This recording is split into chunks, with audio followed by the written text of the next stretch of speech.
And we're on. We are. So I'm sitting here with the guy, but Guy, the Guy guy. no, not just any guy, the guy, but it's actually pronounced Guy. And you're from French Canada, and I've written down some keywords and about your occupation and your occupations, because your occupations, you have a bunch of them and they're all very interesting. And the first occupation you mentioned was humanitarian clown. So maybe you should explain what is a humanitarian clown. Well, maybe you saw the movie about, with Robin Williams about the life story of Patch Adams. So, did you see the movie? Oh, I've heard of Robin Williams, but Patch Adams. Okay, so What's the movie called? If you know what it's called, then I probably know it. it's called Patch Adams. Oh, okay. Well, then I don't know it. No worries. That's so wonderful. So, uh, in 1998, there was a movie about a biographic. I'll speak slowly for your listeners about Patch Adam. He's a doctor, Dr. Patch Adam in the United States, who in the 60s and 70s brought clowns in hospital. So it's a hospital clown. Um, and the movie was played with Robin Williams playing him. So what do we do? So it's volunteer work, and we go around the world. I went to India, I went to Russia, to Guatemala, to Peru. Go there for a couple of weeks, and sometimes I have a clown nose. Most of the time I don't, and it's just about playing with the kids, playing with the parents in hospitals, in orphanage, um, bringing joy and comfort, to the people who are suffering, to the people who are sick. So that's in a nutshell. Uh, they call it hospital clowns. Uh, Humanitarian clowns is then when we travel around the world. But I'm not a clown, which is But I which is the funny thing. Uh, I'm not a clown. I'm actually a visual artist. So I do painting and sculpture, drawing, photo, video, performance. Uh, that's my education. And 7 years ago, my life came into a crisis. And out of that crisis, at the age of 55, for the first time, I became a clown. So I never was a clown before. So crises are great moments for you to break out of your comfort zones. Let's put it this way. Back to you, Manuel. back to, I back to me. can speak for hours. I can speak for hours. So, Well,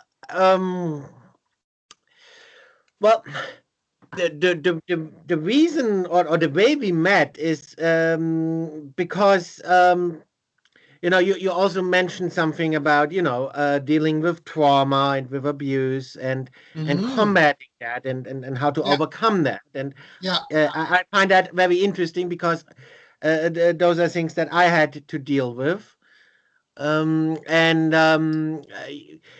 we talked about that, that I tried writing an autobiography about what happened to me in my childhood, and I actually did, but it never got published because it was very difficult for me to write about such traumatizing events. But you managed to do that. And yeah, so maybe we can talk about your books. sure. So, my story. So, what about me? Okay, so the thing I was raped. It took me many years to be able to say that 5 letter word, rape, or actually this 4 letter word, but when it's in the past, it's five. So, um, and the thing is, I only discovered that I was sexually abused, that I was raped when I was 33 years old. So I'm one of these example of repressed memories. Um, my it came out when I was living in Amsterdam, uh, because I had left Canada. I left my family, and I was studying as an artist at the Rijksacademie in Amsterdam, which was wonderful. And after 2 years of being there, of working, of discovering who I was, for the first time, I felt a moment of peace in my life. I was always kind of suicidal, always afraid of everything, afraid of authority. And at one point, I reached a kind of the first time I felt peaceful in my life. And out of that peacefulness came memories in a yoga class. And I had no idea. I never remembered anything about being abused. So, And so that I understand it correctly, you took a yoga class, and you also mentioned that you actually now a laughter yoga teacher. But anyway, yeah, you took a yoga class, and that helped yeah. you to remember the sexual abuse. Well, it the in the relaxation moment we felt at the closing of the yoga class, where we just lay down and relax, was the first time you could say I got in contact with my body, with myself, in a peaceful state. And then some memories came back. And I just didn't know what to make about these memories. So eventually, coming back to Canada, I asked my mother.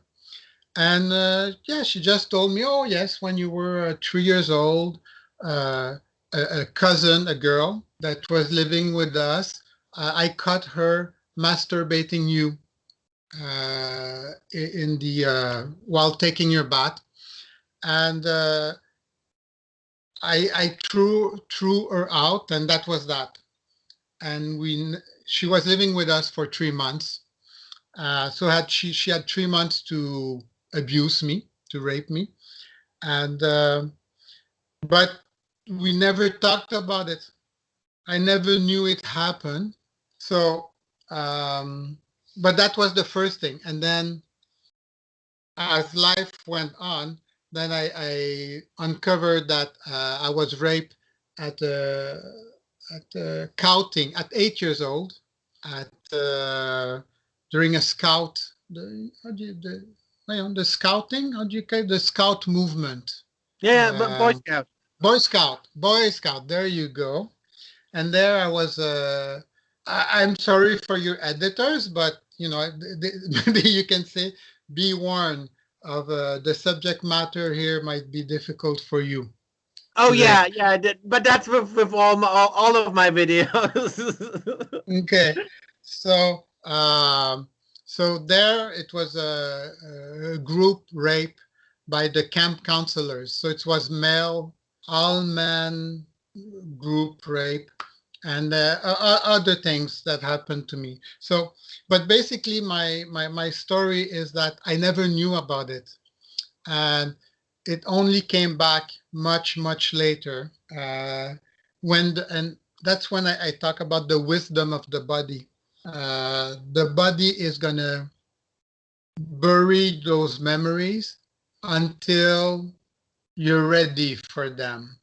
Uh, and So the in a nutshell, so my biography, uh, which is now in French and in Spanish, and soon to be in English and in German, is my story, my journey from since I was born till becoming a humanitarian clown. So from someone who's been raped and suicidal, and of course all the repercussion of bad relationship, not being able to feeling shame, guilty, feeling dirty about himself, um, until then, like 7 years ago, now I'm a messenger of love around the world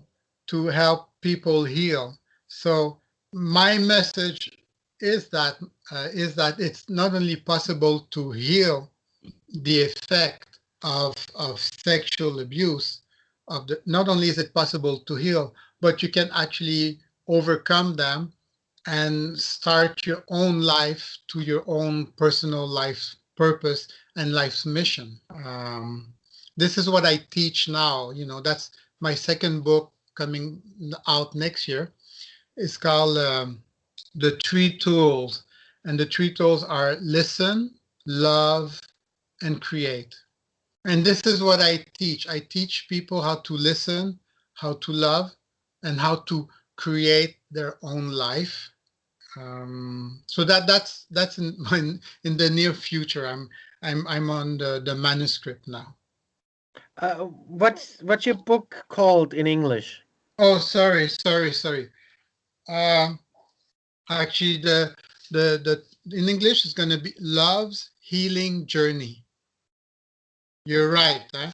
Love's Healing Journey, and that's my full name here. It's Guy Giard, or as some people say, Guy Giard or Guy Giard.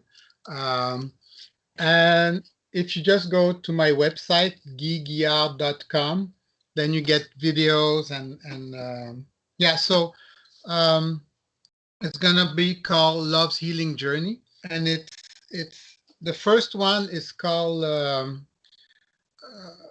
The Squeaking of the Swings. The Squeaking of the Swings, which is why there's a swing there. And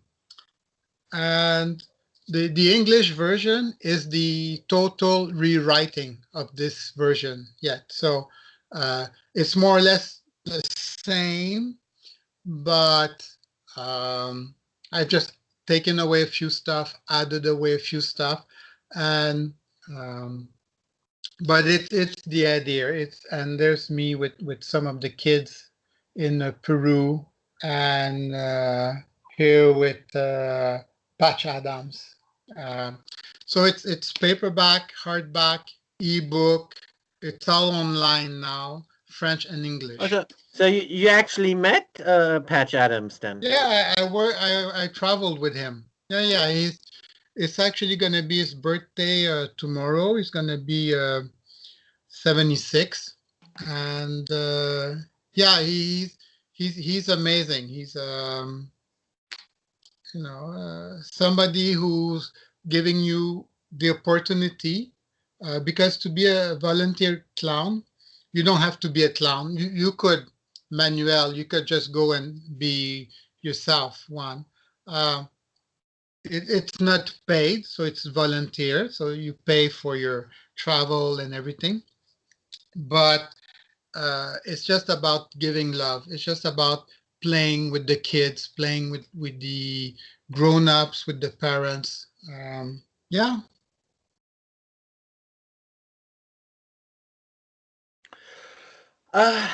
Yeah, I think, people like you have a very good example that, that you can turn your life around, that you can, because a lot of people, they complain about their lives. I mean, everyone is like that. They think like, oh, for everyone, life is bad, right? Bad things happen. And a lot of people complain. They think, oh, all these terrible things happen to me and my life is totally horrible and whatever. Yeah. But it doesn't have to be like that, right? You cannot change what happened, and especially those horrible, traumatizing events. You cannot change them, you know. Um, but they don't need to ruin your life, and in a way, it doesn't even have to be a bad thing. Of course, it's a bad thing. It's a horrible thing, but you can take that and turn it into something good, like and I think that's exactly what you did, because that then motivated you to do those great and and humanitarian and beneficial things for society that gave you the drive to do that.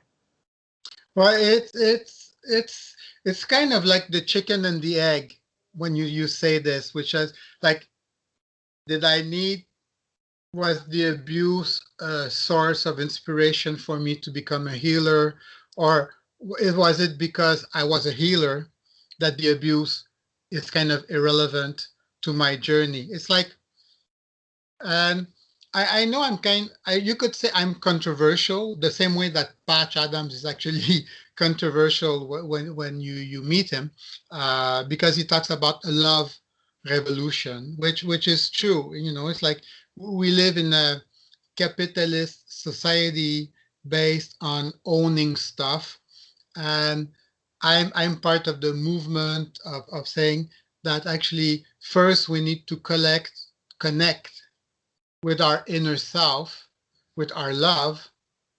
And once you're connected with that, then you deal with reality. So it's kind of a bit of the reverse. So, but I'll give you some, not example, thought, like they talk about Einstein, Albert Einstein, and his thought experiments, you know, stepping in an elevator and discovering gravity. So, um, when we talk about the past, I can't agree that we cannot change the past. For me, we are able to change the past. So I'll give you just a simple example. Suddenly you receive a phone call and you learn that you've been adopted. Now, a few seconds before that, you had your whole life.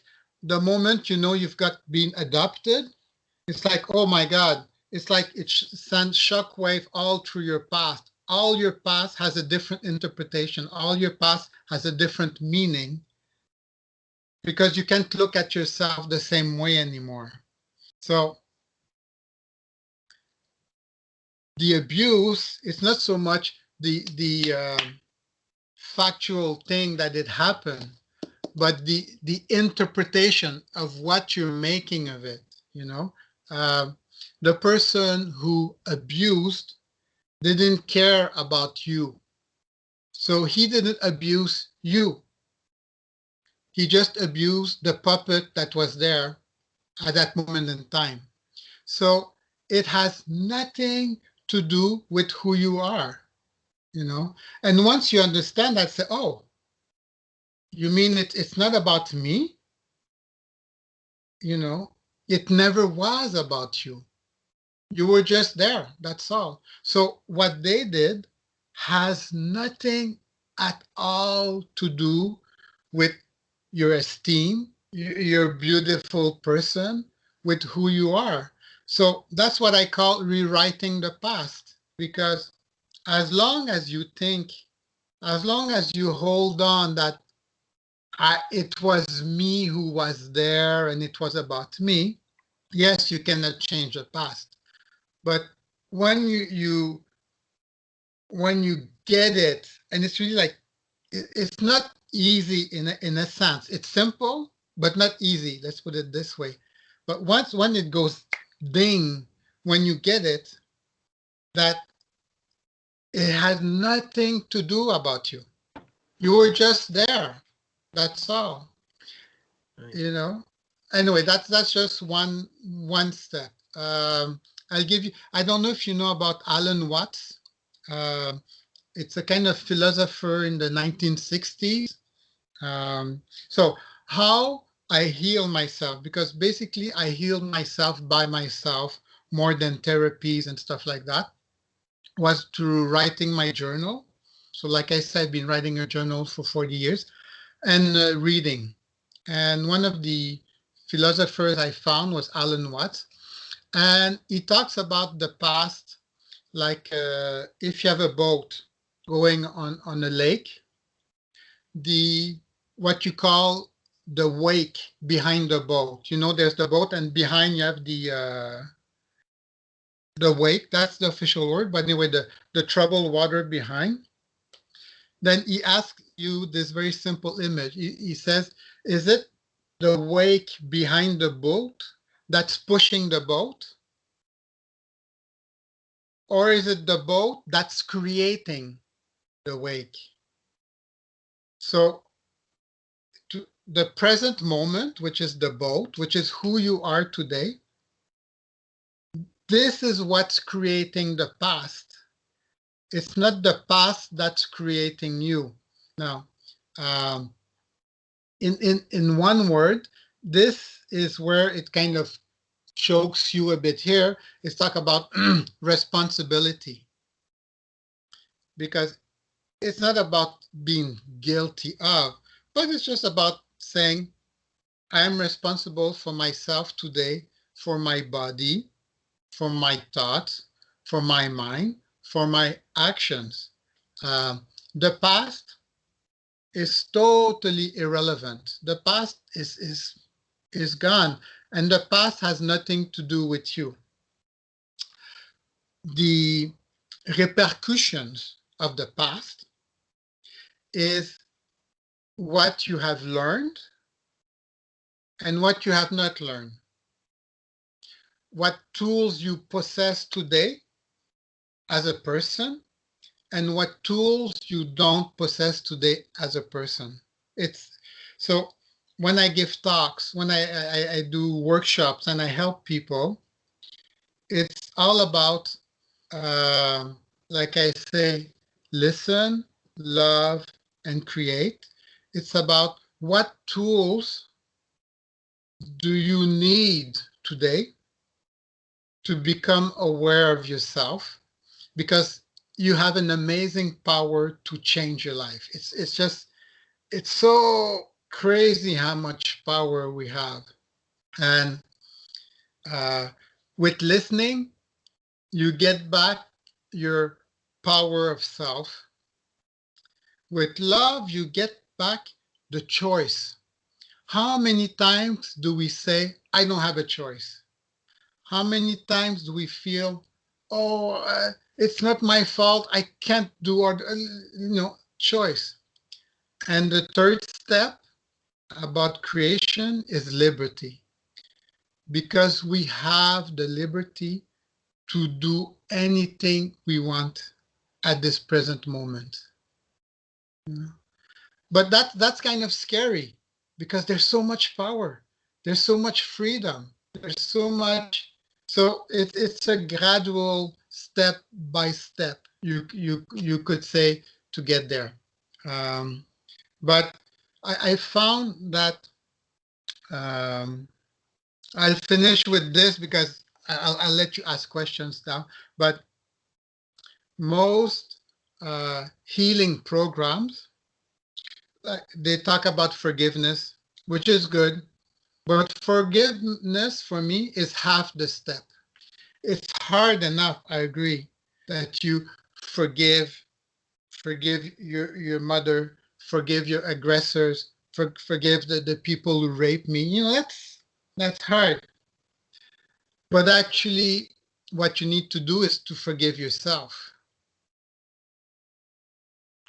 And one step of forgiving yourself is when you understand that in the past, it had nothing to do with you. You were just there. So you do change the past, because in the past, you weren't there. You were there for them, but you weren't there physically, But, And right. I'll just finish with this. Okay. I just finished the idea, and then I'm sorry.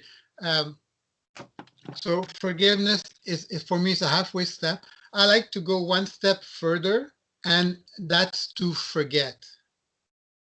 Because as long as you forgive, you need to keep remembering what you need to forgive.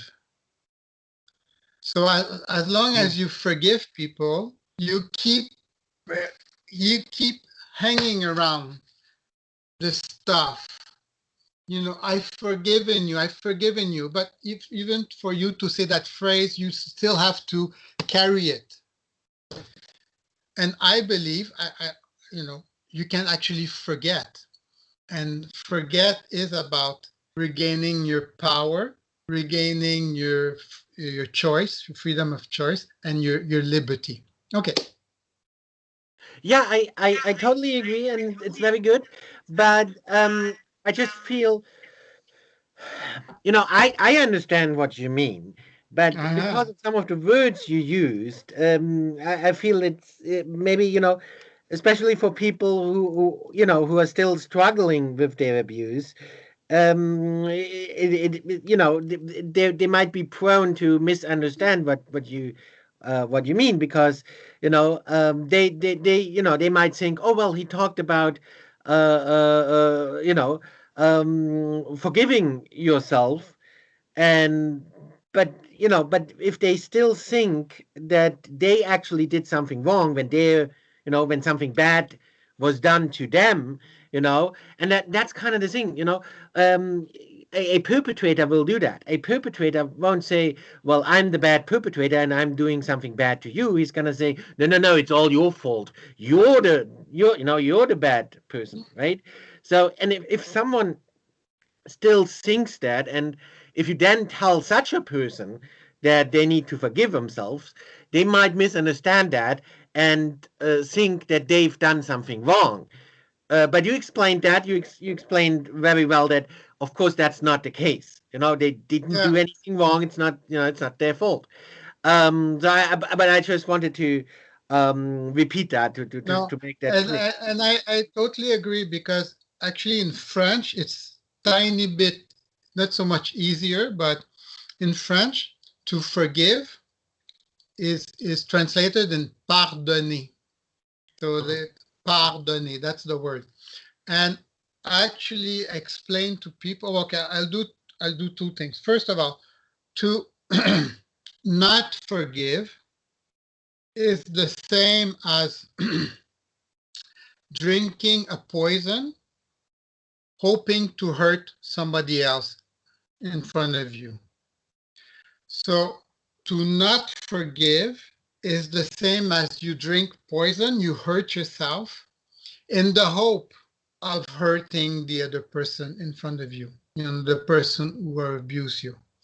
Um, Pardonner means to, and it actually it works with forgive, because to give forward.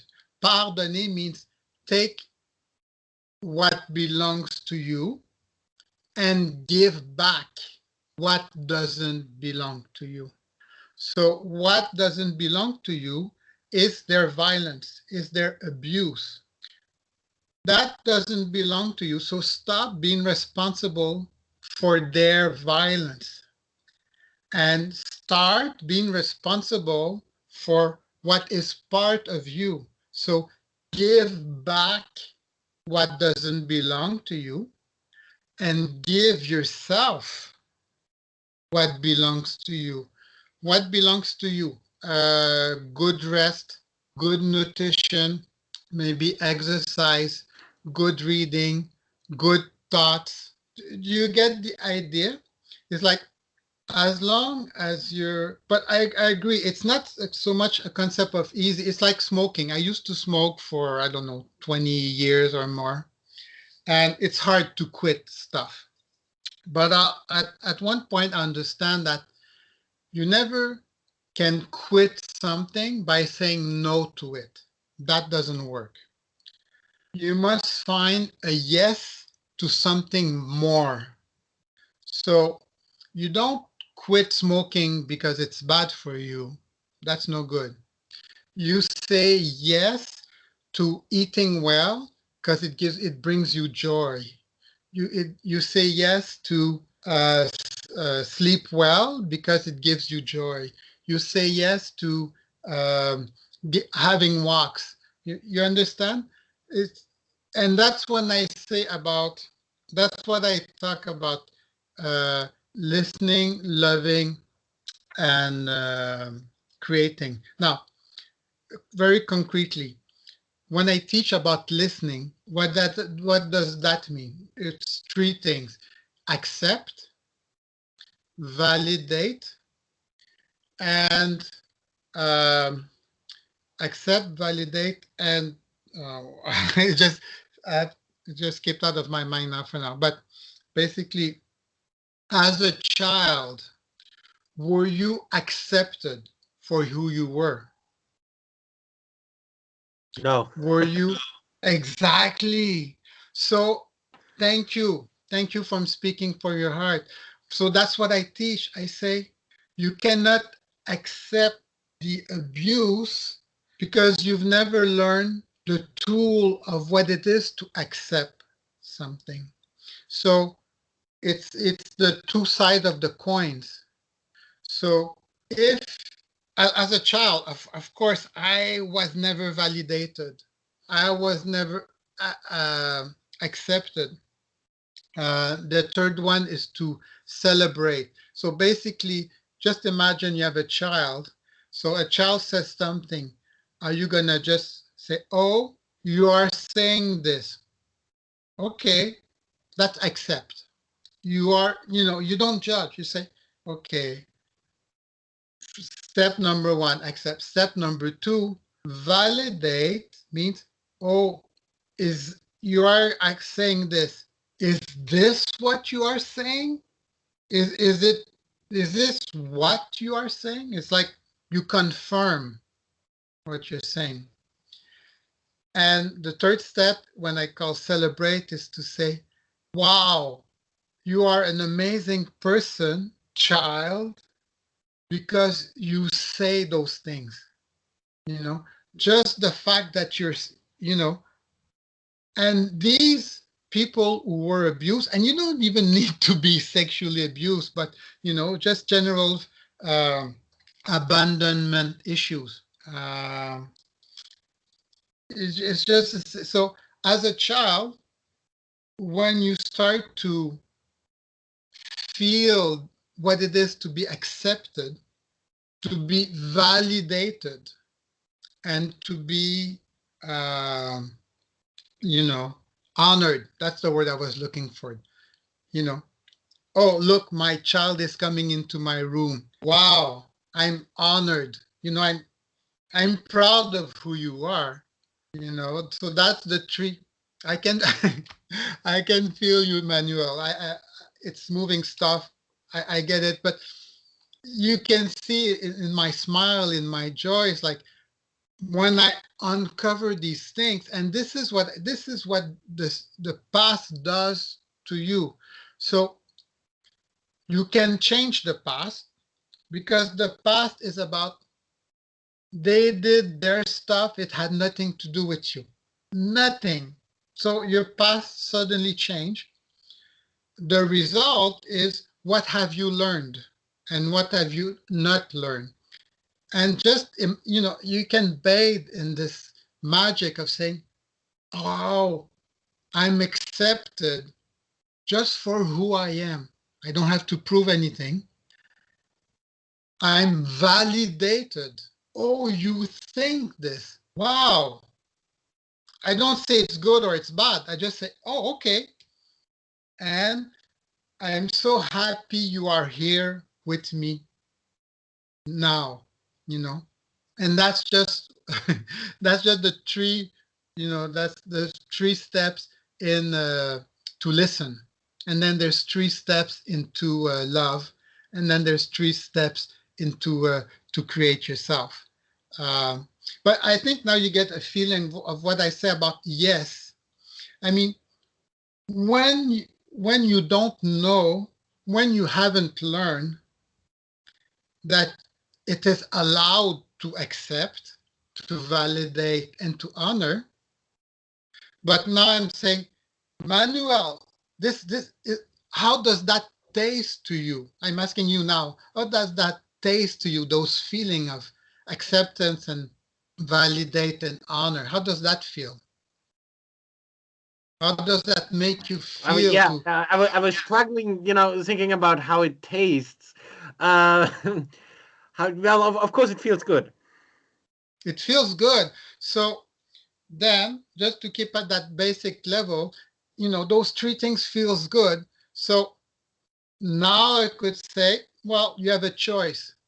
Feeling angry about the past, which the person most likely has forgotten about you, didn't give a shit about you, or focusing on accepting, validating, and honoring yourself, you know, Which one of these two feels better? Which one of these two is going to make you want to get up in the morning? Well, of course, yeah, no, no. Actually, That's okay. I haven't talked Take about, your time. yeah, but I want to say a little bit. Um, you cannot go the way of hate because that's actually what most or many, well, not most, but many people, or most of the, let's put it this way, most of the perpetrators, most of the bad guys, they've gone that way. They've given into hate.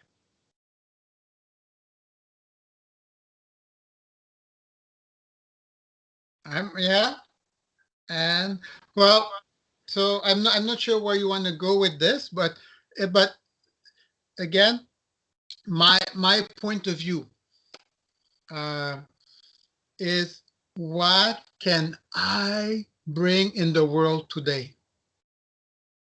Doesn't matter what they did before. I mean, it matters. It's a criminal offense, whatever. It's bad. It's bad. But in 2021, today, month of May, what can I do? And I can give myself love. I can do so many things. So one thing, I don't know when it came into my life, I said I cannot waste 1 microsecond on hate, because each microsecond I use on hate is time I have less on love. That's my big yes. So it's again, it's like, I forget the words, it's in French or in English, but you know, forgiveness, it's sad because it has been warped by maybe religion or culture, like spiritual stuff. But actually, forgiveness, the way I use it is you just give forward, you just give back what doesn't belong to you, and that's it. It's their violence, it's their sex, it's their shit.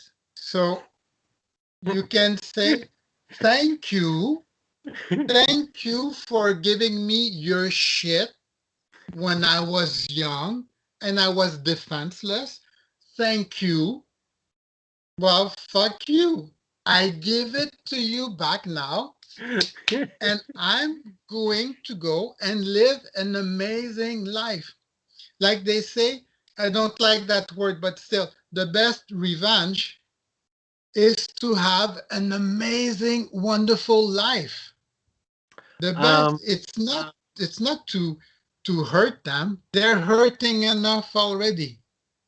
Only hurt people, only hurt people will hurt people. yeah, Only yeah, hurt people will hurt people. It's not about being godly or being forgiving. It's like, no, no. Only hurt people will hurt people. right. I don't want to waste my life any seconds more than I need. I don't want to waste it. Life is short. Life is a gift. Life is amazing. So, but I come from somebody who was raped at 3 years old, raped at 8 years old by men, by women, abandonment issues, and beaten up at school, and whatnot. But it's not to say that it takes time, but we're each at a different place in our healing journey, which is why my book in English is called Love's Healing Journey. And each person has a unique journey. Um, and that's why I wrote my autobiography. Um, I wrote it to tell my story. I wrote it as a kind of mystery novel so that you follow my. It's like a kind of Lord of the Rings. You don't know what's gonna happen, and at the end. You talked about that before because you used the hero's journey formula, and so but but now you just say it's kind of like Lord of the Rings, but it's about your childhood and your abuse. If people don't know what we talked about that before, and how we talked about the hero's journey, they probably won't understand how that turns it into the Lord of the Rings. Well, it's just of course I agree with you. Like the concept of the hero's journey is a very specific one, but Star Wars uses it. Most of Disney's The Lion King uses it. But basically, my book is a good read. It's like I wrote it as a movie. That was my point. So it's an adventure movie. So the story goes along, and at the same time, I kind of not so much underline, but when something helped me in my healing, then I describe it a bit more, So let's say, for example, in the book, I talk about oh my God, I don't know if you've heard of Ho'oponopono. Most likely not. It's an old tradition of forgiveness from Hawaii. Anyway, I talk about focusing more closer. I live in Paris for 4 years, and I live in Amsterdam for 4 years.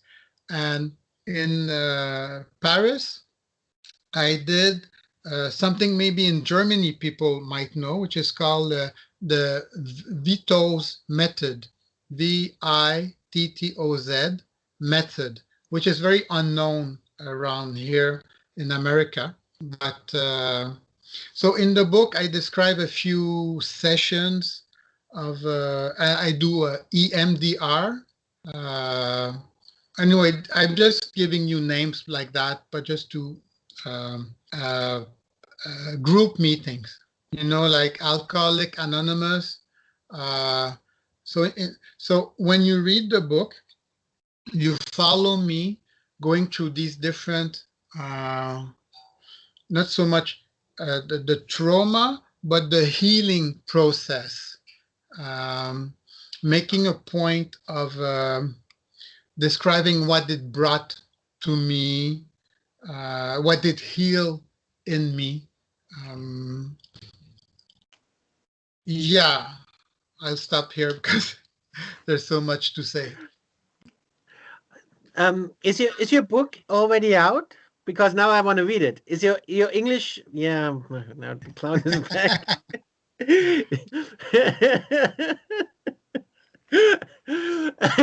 Is your English book already out? Because now I actually want to read it now. It's a good book. No, I mean it's a good book. Yeah, but is it already out? Is the English version already out? I know. Thinking no, because it like I say, I'm rewriting it. I'm kind of making it even better as it was before. So actually, I wrote the whole book in English. It took me 4 years, and then I asked myself, should I publish in English or in French first? So, and I translated everything in French, and it came out in French. And while I'm retranslating again everything back to English, the book got translated in Spanish. El Chirido de los Columpios. Yeah, I told you when we spoke before that I'm probably the only Spanish guy who has no idea of what any of that means. So it's a soft cover, hardcover, ebook in French and Spanish. And yes, I do look forward to have it in English very soon, but it's just taking longer than I expected. And then German, and then maybe Japanese. Um, it's the book. It's a message. It's a message of hope. It's a message of healing, and this is what matters to me. Uh, so it's like when I did my art exhibition. So uh, I did a series of art installation. So in installations, I did painting, sculpture, and drawing. Installation is like theater. I get a one big exhibition space, and I use furniture, I use sound, I use lights to tell stories. I'm a storyteller. And I did a series that's called The Family Show. And the Family Show is about uh, how do we find our identity within the family? How much of the family defines us? How much of our education defines us? So uh, this is in French and English online. So you can go and visit have the videos of the exhibitions.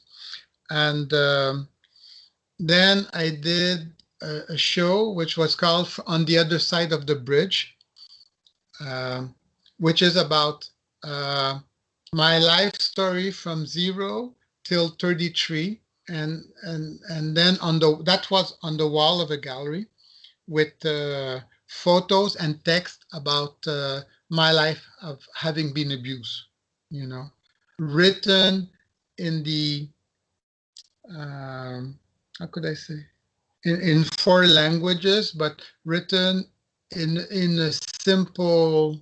I wrote as when I was 3 years old. I wrote as when I was 8 years old. I wrote, as what was happening then. So that's that was 20 years ago.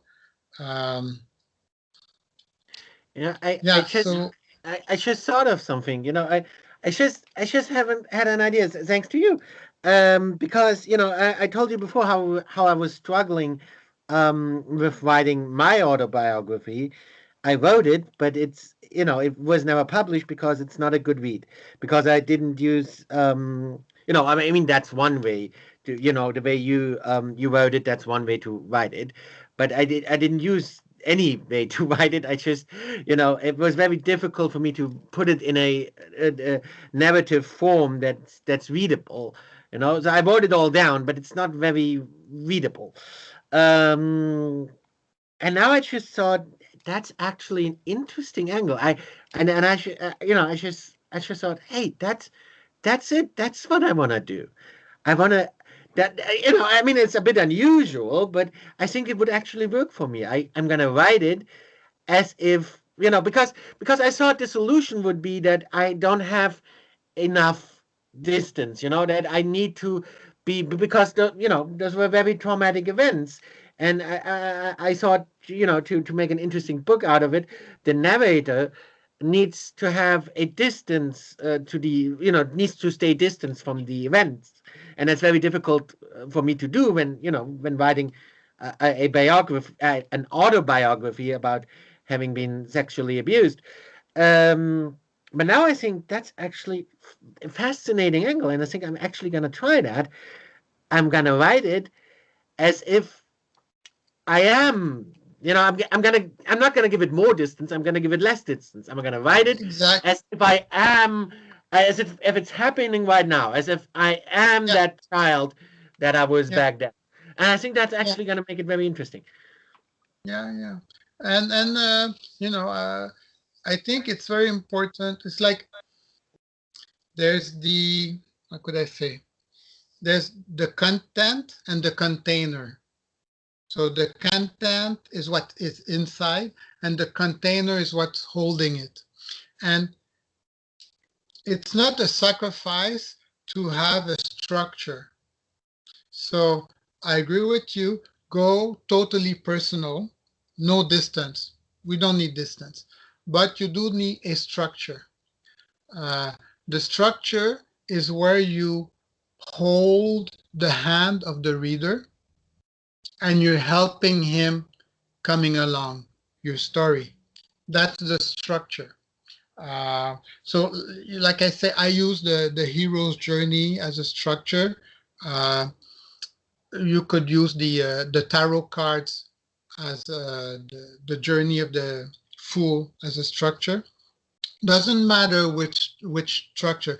The structure is going to give you the distance, like you say, the narrator's voice, the distance or so. But the content itself, don't worry about it. And I didn't say this, but I self-published everything. So again, um, I didn't want to go to publishers. Didn't want to lose my time with that. So I had to learn the skill. And um, self-publishing is like the invention of the telephone when there was only telegram. You know, people would say, "Oh, who needs a telephone? That's never going to catch on." You know, it's a stupid invention. Um, so today, self-editing is the new norm. It's the best thing you can do for yourself. So, but I didn't know anything before about that world. So I had to teach myself. And again, that's come back a bit with the same thing about being abused or being raped or, you know, whatnot. It's like, it's not so much what happened, it's irrelevant. It's what skills did you learn and skills you didn't learn. Because of the abuse, you learn to hate yourself. You learn to be not responsible. You learn lots of shit. So my solution is, okay, so when I work with people, we start with the first step is we make lists, because list is just accepting, you know, just what's there. That's all. You know, it's not good. It's not bad. It's not even important. It's just, let's just see what you have. And we start with that. And then we see, okay, what would you like to gain? And now, and then that's when I kind of step in. I say, may I suggest acceptance? What do you think about acceptance? Do you think, does that ring for you? Does validation, does honoring yourself works for you? You know, it's, and things like that. Love, the second step is about passion, you know. Uh, it's about doing what you love to do, which is why I call it love.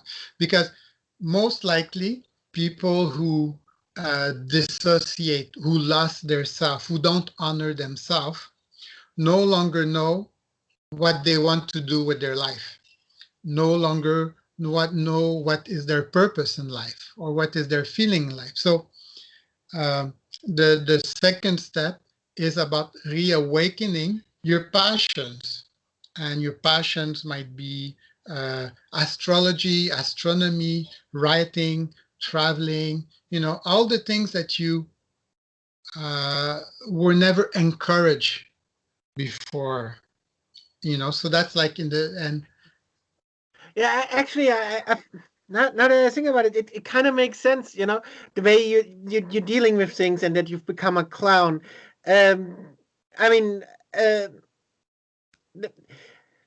because this is actually great. This is because that way you can do two things at once. You know, you can help people, you can do good things for people, and also you kind of, you know, um, having a second childhood, a better childhood, because as a clown you can be like a child, right? And you know, sometimes I act kind of like a child, but the reason I do that is because I never had a childhood. You know, it's so actually for me, it's not even a second childhood. I never had the first one. Mm. So um And you know, if that's the case, then actually, you know, those kinds of things are a good way to finally have that childhood that you never had. Yeah, and that's one. And thank you for saying this, because it reminds me, because what's a child? You know, what's it's not so much what's a child, but it's basically the idea of what defines a child. And these are the three steps in my second step of loving, is to be authentic, to be spontaneous, and to have integrity, you know. So the first step is, when you listen, to learn to listen, is you learn the tools to accept, to validate, and to honor. Okay, that's already a lot. The three steps of loving is to be authentic. And that's what a child is. He's authentic. To be spontaneous. When a child plays, that's what he does. He's spontaneous. And integrity. Integrity is to do what feels right for you. You know? So if, you know, so like when you say this, you act like a child, and because you didn't have a childhood, I say that's great. That's wonderful. And then I would say, well, would you like to go to the source of what you're gaining from being a child? What's the flavor? Again, I go to the taste. Sorry about this, but what's so wonderful about being a child is that a child lives in the present moment. He's spontaneous, he's authentic, and he acts with integrity. And if you just kind of feel what that tastes like, again, this spontaneous integrity and authenticity, when you're in that space, where's the abuse? It's nowhere. It's what abuse? Where? No. So when you focus on being authentic, spontaneous, and integrity is to act according to what comes out. You see, you got it. I mean, I can see by your reaction, you get it. There is no abuse. It's irrelevant. It's, you know. So how, but like I say, it's little steps, little step by step. It takes time. It takes, you know, I say that in the first step, you practice many things, but it's about forgiveness. But again, to give back. Oh So yeah, not forgive, but to give back. The second step is, I just finished with this, forget. sorry. For, second step about love is to go with the flow. You know, that's what, you know, improvisation, to be spontaneous, to be authentic and integrity means whatever happens in your life, it's not your mind who's making a decision. It's your heart. It's your feeling. And that's about being the flow, letting it flow. It's like, I call it like a wave, you know. When you have an emotion coming, it's like, whoo, what a big emotion. Then I just let it go, but I don't react to it. You know, it's like you let it flow. And the third about creation. So when you listen, you give away, you give forward, you give back, you forgive. When you love, you go with the flow. You let things pass in your life. You let them, you know, you don't attach yourself. And when you create, that's the hardest one, or the easiest one, is you let go of control. No control. Amazing, the liberty. And that's why it's the freedom. Actually, I always, do I use liberty or do I use freedom? I like the liberty. When there's no control, really no control, you don't think about the future. You don't think about the past. You don't think about the consequences. You don't, or you say, oh, but you have to be practical, don't do this. So like, it's like, I give up control. And that's the new magic word is trust. Trust. 5-letter words. Trust. You trust life. You go away without a nest, a nest, and a nest that you fall into. So you see, when you focus on letting go of control, letting things flow, and give back, where's the abuse? It's nowhere to be found. It's a waste of time. But I, I'm, but but I have compassion. I understand because I was there. So if somebody would tell me that back then, it's like, but that's impossible to do. How can I do it? It's like, but that's why I wrote the book because, uh, it's I, not just a story. I Go ahead. just want Sorry. because you mentioned, and also at the beginning you mentioned forgetting, and now you're talking about that again a little bit. I mean, you're talking about you know uh, you were saying where's the abuse.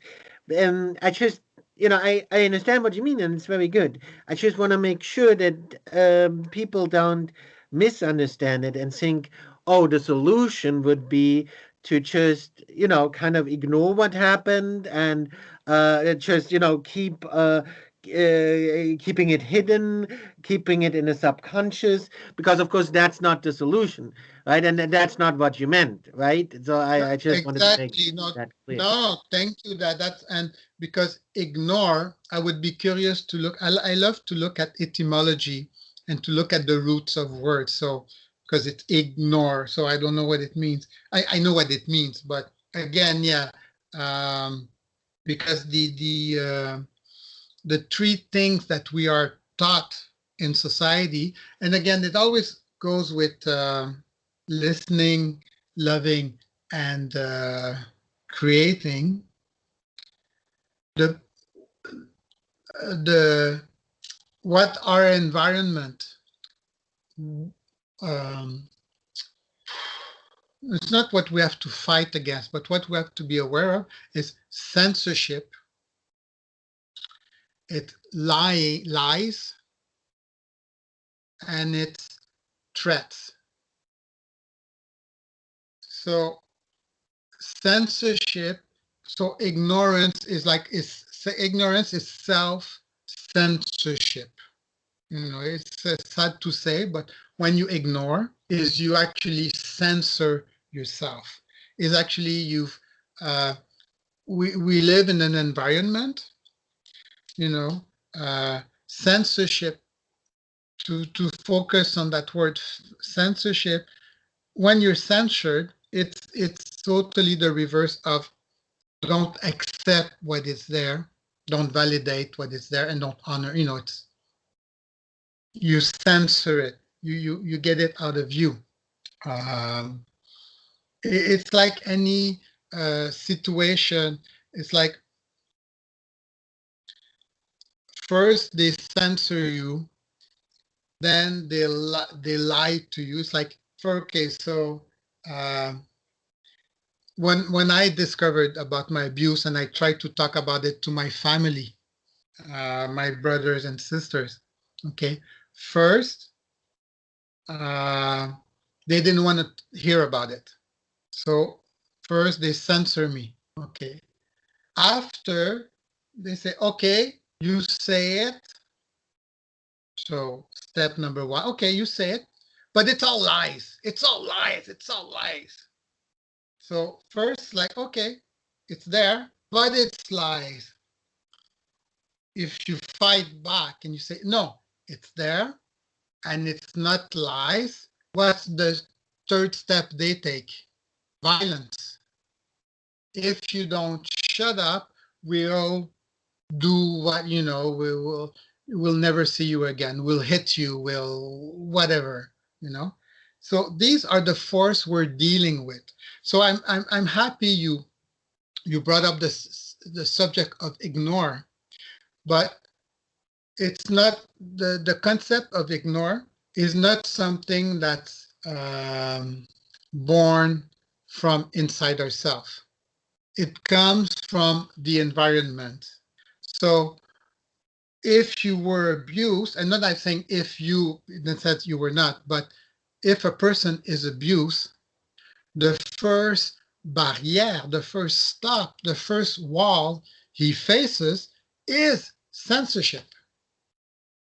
And if he dares break the censorship, the second wall he's going to face is lies. And if he goes on more, the last step he's going to face is, I'm going to kill you, When I was... threats. Threats. But I mean, I was threatened with a knife to my throat when I was gang raped at the Boy Scout,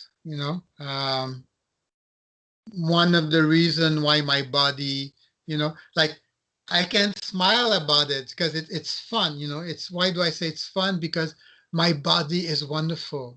My body is my best friend, like the first memory that came back of the abuse was when I was 3 years old and my lady cousin was masturbating me. Okay. It wasn't, it was not proper, it was bad, but it wasn't violent, if you know what I mean. It wasn't, you'll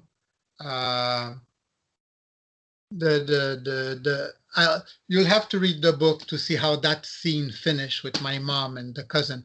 But what I mean is that, but it took me maybe 2-3 years later for the first memories of the Boy Scout to come out. Because so that actually the earlier memories came out before the later memories.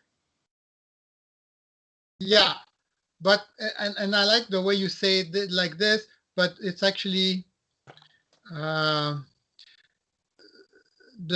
I would say the least traumatizing one. So the more violent I wasn't, if during the first yoga meditation, my body wasn't ready to deal with having a knife to my throat and being threatened to my life. I didn't have the tools to deal with that. But my body felt I had enough tools. I had a kind of a girlfriend then. I had actually I've been living in hiding. That's in the book here. But for 4 years, I've been living on friend's couch. I almost was homeless. I've been living hiding in my studio, kind of stuff. And that memory, I mean, I have to be joyous because it's just so, it's like, the universe or my body takes care of me. That's such a wonderful feeling, The first memory came when I signed a lease to my own one-room apartment with running water and electricity. Can you imagine that? A room. I still had no phone, but I had a room with nicely painted walls and running water and electricity. Wow, what luxury to finally have this at 33 years old. It took me that long to have something to myself. So it's like at that point my body felt, okay, you've got a good environment, you're okay now. So now I can release you that memory. And when that first memory came out, of course, it's like, what is this? I had no idea whatsoever. And after, in the months and years after, I felt driven. I want to know more. I want to know more. I want to know more. But after a while, I understood the wisdom of the body, meaning that the body is going to release the memories when I'm ready for it. And it's not good to push. Um, and when I went clowning, uh, I actually had to go to see a therapist. I have nothing wrong against therapists, but for me to go on a clowning trip because I was so scared. I was so scared to do something for myself for the first time in my life, you know, to follow my intuition. It was hard. And um, when I was clowning in Guatemala, I was scared. It was with a group of 15 other foreigners. And the moment my life changed, it's in the book, but I'll tell you. The moment I have to be a clown. The moment my life changed, I know exactly when. I was holding, no, I was playing with a young orphan. She was kind of 6 years old. We spent the morning uh, running around, playing games, the big orphanage, like 200 kids. But we played, and then there was the lunch break. And she had to go back to join the rest of her class. And then she started to cry, but because she wanted to stay with me. So I picked her up and I gently tried to comfort her. I didn't speak Spanish, just kind of, and she was crying in my arms. And then one of the assistants came and then I told her, can you please tell her that we're just breaking for lunch and we'll be back together again. So she did that, and then I just let her down, and then she just walked away, turning back. Your Belly was her name. By Your Belly. Cute little girl, just. And then my heart sank. I couldn't breathe anymore because I thought, this girl, she has no one. When I go back to Canada, I'll have a home or something, but this is her life. She has nothing more.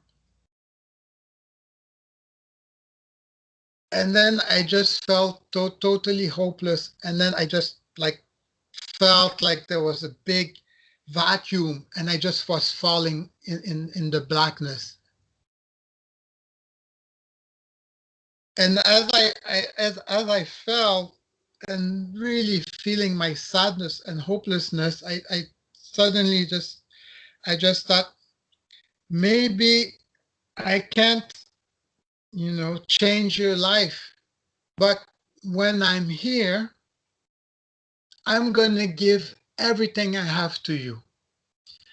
And, that happened in a flash. And at that moment, when I said that, it's like a light came up and I was thrown out of my darkness. And I was just like so full of love. Right. And then the afternoon, and then we played together. And then in the evening, I spoke to my clown friends and I told them what had happened. And they said, well, Guy, you just discovered, love and compassion. And at night, then I went to my bedroom and I cried and I screamed and I cried. And I felt like I was bleeding and I was cut by blades. And because I had just discovered love. But because I had discovered love, I just discovered my pain. And I didn't know how much pain I was living in all my life. So all my life, I was living with suicide, with pain, with disgust. And I never knew. Right, So, because because I just realized something, right? Because you can't change the life of that girl, uh, but you actually can. You know, I mean, you can't change the entire life at once. You can, but you can change it step by step. And of course, you know, then you say, well, but I'm only there for a day, and I'm a clown. You know, I'm only there for a day. So how can I change an entire life if I only have a day? Well, the thing is, you actually can, because you know, changing a life is not something. Um, right, you're right. Changing a life is not something that happens at once, you know, but that also means that it happens piece by piece. So with every Yeah, piece, with every moment, you know, you can change your life. yeah, And you didn't change the entire life of that girl in that one day, but you gave her one step of, you know, of the way. You helped her up yeah, one step in the ladder, you know, in the right direction to have a yeah, good life. You know, you yeah, couldn't give her the entire good life, but you could help her up one step of the ladder. And it's the same yeah, when it comes to our own lives. You know, sometimes we feel helpless to change them, but we forget that with every moment that we're living, we have the opportunity to change it. yeah. I totally, and that's I agree with you. And we have to go step by step. And when I say that the first you give back, you forgive, then you go with the flow. Then when I talk about letting go of control, then this is what happened when I was falling in the vacuum and I let go. I became hopeless. I said, I cannot change the world. I cannot change her world. I let go of control. And it's because I let go that I discovered love. You see, so it's kind of abstract to say let go of control. What do you mean? So it's like let go of the outcome, let go of the result. Don't try to change your life. I know this sounds contradictory, but letting go of so you know going to Guatemala, I did my 3 steps. I had to go to see to do the therapy to give myself. I will go on a trip. You know, she helped me to separate what is me and what is not me, and then I followed my passion. Um, Being a clown, I've never been a clown before. Uh, but I followed my dream. Let's put it this way. Say when I saw that movie, now you have to go see that movie of Patch Adams. But when I saw that movie, it always stayed with me. Um, and again, this we can come back to the chicken and the egg. Is it because I saw the movie that I became a humanitarian, or is it because I've always been a humanitarian that when I saw the movie, it woke me up? Now, when I was a kid, I'm older than you, but that's irrelevant. That's very funny. Uh, but when I watch Neil Armstrong walk on the moon, so this gives you an Oh, idea of my age. Yeah. oh, okay. Uh, I wouldn't have guessed. no, I know that it keeps me young. But when I watch Neil Armstrong going to the moon, walking on the moon, landing on the moon, getting down from the steps of the Lamb model, and one small step for man, one big step for mankind. I was there, not on the moon, but I was there in front of my black and white TV set. And I remember thinking, now I don't know if all 8 years old kids think that, say, how can we send people to the moon when half the world is starving? I don't know if every kid thinks that, but I was thinking that when I was 8 years old. When I was in school, and there was a Nelson Mandela and apartheid in South Africa, I made myself a badge about anti-apartheid. Uh, and when there was the Bob Geldof concert for Life Aid, I actually phoned in and gave in some money. So, and Gandhi has always been my hero or model, Mahatma Gandhi and nonviolence. So it's, again, the chicken or the egg. There's always been something inside of me, but step number 2, which is love, being spontaneous, being authentic and integrity, that's step number 2. When I saw that movie about Patch, then it's like, ooh, something in me was moved. And step number 2 is following the thing that moves you. Again, if as a child in your environment, you weren't encouraged to being authentic, being spontaneous, and being integrity, you haven't learned these 3 things. Again, my thing is not about, the past and blah, blah, blah. No. The thing is, what have you learned? What skills do you possess? Do you have the skills of accepting, of validating, of honoring? What does that taste like? What is that? Do you have the skills of being authentic, of being spontaneous, and having integrity, which is being a child, like you said before, which is a wonderful example, So when, say, you give yourself the joy and the pleasure of being like a child, and then some disregarding neighbor adults say, oh, don't be childish, then now you have a tool, because you can say, oh, I'm just being authentic. I'm just being spontaneous. I'm just have integrity.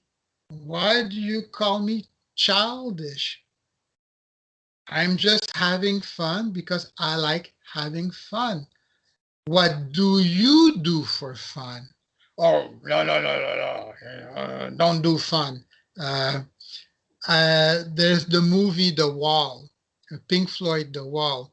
It's also in my book. Actually, I was in Berlin. So just to tell you my age, but I won't tell you. But anyway, I went to East Berlin when The Wall was still there. You weren't born, most likely. So anyway, so I experienced East Berlin, how it was. And that was like, it warped my mind. I just couldn't. I'm still speaking about it. It's in the book, how that changed. And I was in Amsterdam when the wall came down. So in 1989, when there was a ceremony, and so I use that example because in the book, in my story, I talk about inner walls. And the moment that I became close to killing myself with a gun is when one of my inner walls fell down. And this time, it wasn't a memory that came back. It was just a bad relationship with a girlfriend. But basically, I compared it to a big red brick wall, rough bricks, sharp edges. Imagine the whole wall falling down on you, cutting you to shreds under the weight. I didn't feel myself. I became a zombie, and that's when I thought of, if I had a gun, I would kill myself. But then, luckily, I wasn't there. I was gone. My body, at one point, turned to a friend, somebody who just was there, and I just told them, if I had a gun, I would kill myself. Like matter of factly, like I wasn't speaking. My body spoke out because I was gone. I was dead in my mind. And by magic, then I found that I had friends because I never had friends before. I barely had friends. And then I felt that these friends over the weeks were like when you see in the movies on the TV when there's an earthquake and there's people helping going under the debris to get people out. Well, this is what I lived. I was bleeding and dying under my wall of protection. And these strangers who became friends, these friends, saved my life. And again, that's another turning point. So I'm trying. By then, I still didn't remember the memories of having a knife to my throat. I still wasn't ready for that. So, but I needed to learn about friendship and family. And that's why I say that my first family, my first real family is in Holland, is in Amsterdam. En ik kan nog Nederlands spreken. Het is bijna 30 jaar geleden. Maar voor mij, thuis, mijn gezin, mijn echte gezin, is in Nederlands.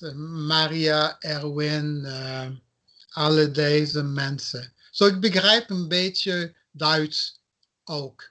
I understand a bit of Dutch, of Ja, ich German, verstehe because dich. Ich verstehe dich, weil Deutsch und Dutch sehr ähnlich yeah, sind. yeah, Aber it's die very anderen close verstehen to dich each nicht. other. Yeah, it's very close. I was So, I was saying because I I understand speak, you because German and Dutch are very similar, but others yeah, won't understand you. yeah, and I'm totally bilingual, French, English, and Dutch. So with these three languages, I can manage very well German, Deutsche. So anyway, um, let go of control. That's the most abstract one. But like you say, it's little steps. And my my book and the talks I do, so I give workshops and talks on listening, listen, love, and create, because these are simple tools. And again, it has nothing to do with the past. With listening, you get back your power. People don't know you have your power. With love, you get back your choice.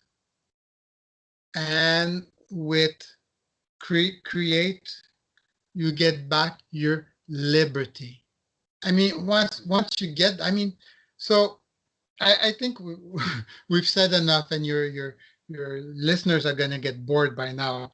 But I think they get the idea that yes, I was raped at 3 years old. I was raped at 8 years old by women, by men. I had the knife to my throat. Uh, and there's other rapes I don't mention because, who cares? But the idea is that you can create an amazing life, an amazing relationship, an amazing life. It's just there. Don't feel guilty if you're not there yet. You just didn't know, and you just didn't have the tools to do it.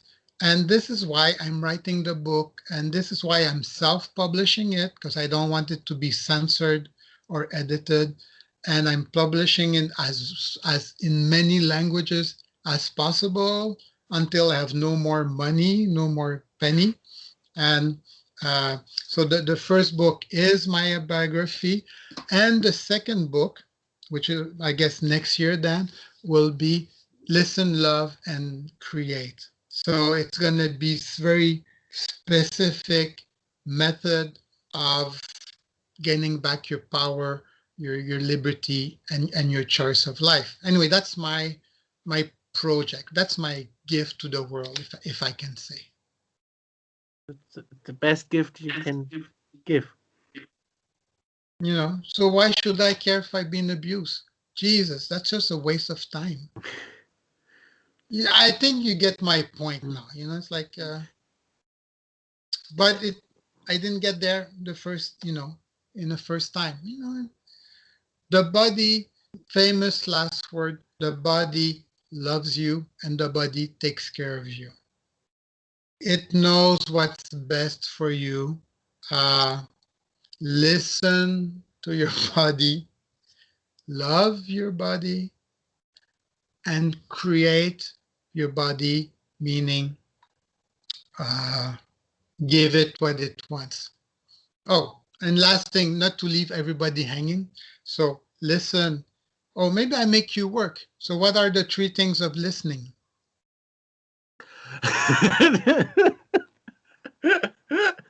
What are the 3 things about listening? I already failed at listening, I guess.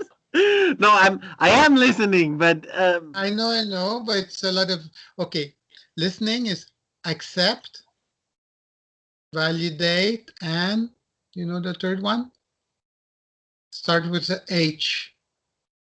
Accept, validate, and honor the person. when you say honor, you mean honoring yourself. Well, that's the thing, is that if you haven't been shown that you are a worthy person, you cannot give to the others what you cannot give to yourself. That's basic. Right. Forgiving others is forgiving yourself. Basic stuff. So can you say those 3 things now for listening? I feel like I'm in school.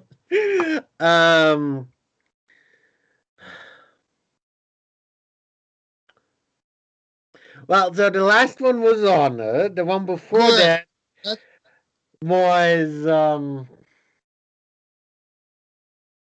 That's okay. because I see, the thing is I keep mixing it up with the other things okay. that before about forgiveness and so on.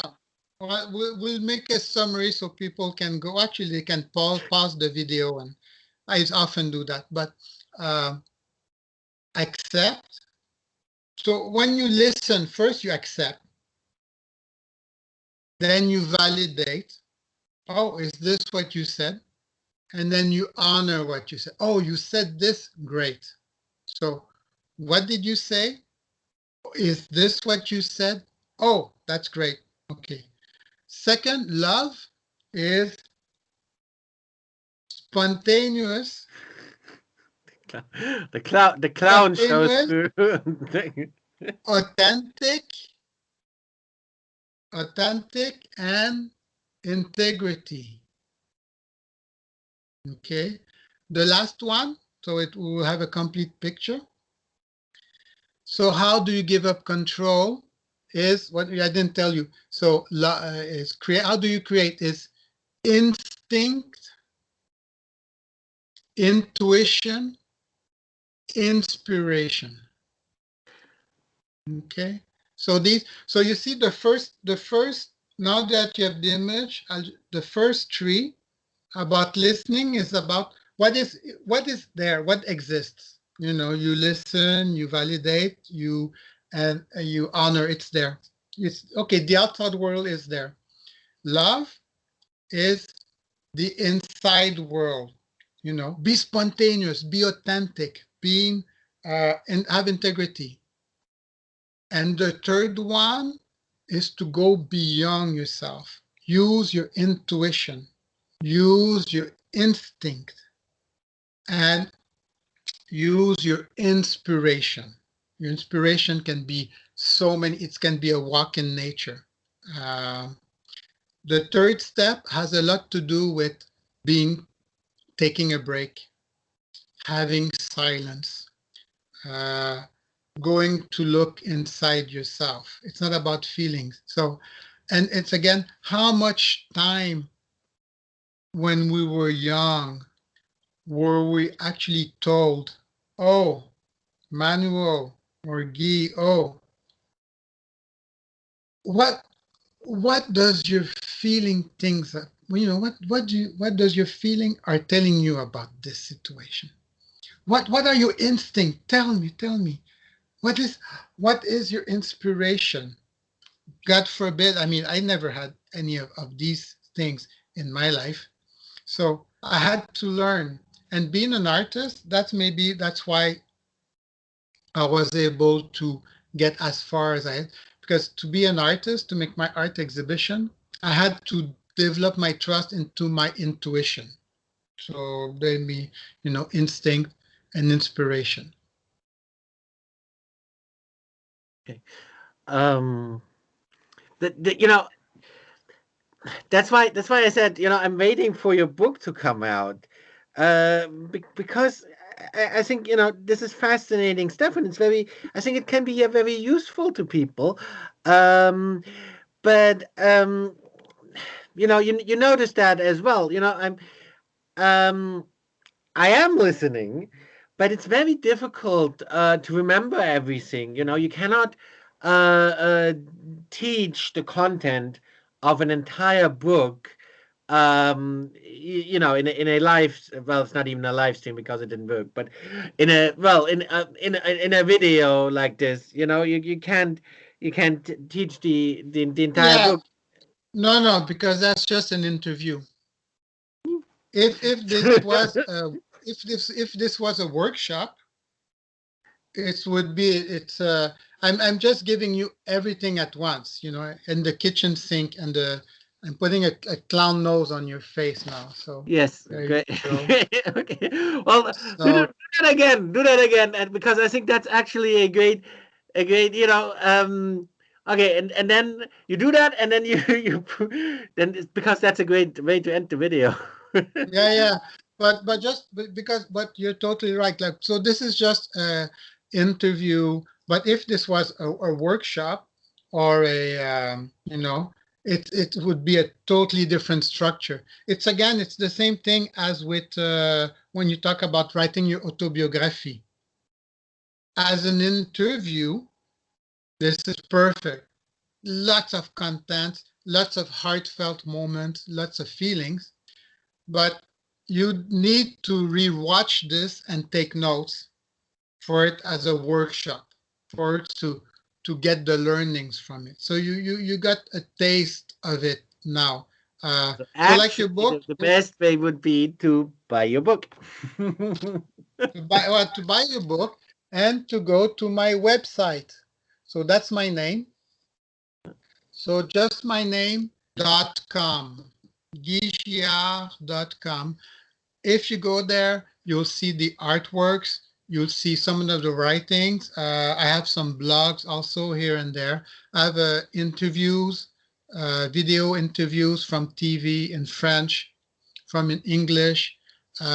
You can have extracts of me clowning in Guatemala, in India. Oh, so people can actually watch videos of that. Of course. Yeah, yeah, Oh, yeah, yeah. No, you can listen to my music composition. Uh, I started a choir of sea shanties. So I basically have 6, 7 lives now. So um, actually, if I was serious, but I'm really a serious person, of course. I I would need to hire a webmaster to organize.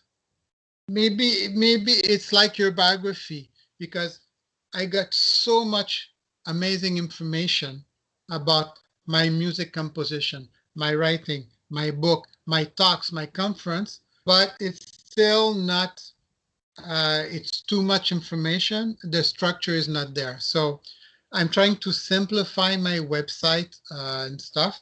But like I say, you just go there, become friends on Facebook, and write to me, message me. I'm friendly. If you're in Montreal, we can meet. We go outside and we have for a nice walk in nature. And I have my books to sell, $30 also for that. So if you're in Montreal, I also send them by the post. But in any case, everything through my website, www.guygiard.com, and then the rest will be history. Become friend LinkedIn, so this way you'll know when the English version of the book is going to come out. And with pleasure, Manuel, of course, we keep in contact, and we can actually maybe we can do something again when it actually comes out. That would be great. Yeah, or even before, if some of your listeners ask question, then we can do another webcast, a short half an hour webcast on listening, on loving, like a more thematic webcast. If you're some of you know, answering emails, comments, and stuff like that, why not? That'd be fun. So, with that format. There you go. So normally I have my little ukulele, so I can sing for you, of course, as a clown. So that will be for next time then, the ukulele. Okay. I'm looking forward to it. You need to press the stop recording button now, because you're Okay. recording. Actually, the press button looks like a big red nose. So Right, it does. so before I press, bye everyone. Love you. You can heal. You can change your life. Be patient with yourself. Listen to yourself. Love yourself. And feed yourself what you feel, what you hear that you need, which means create yourself. I love you all. Guy Giard.com. See you soon.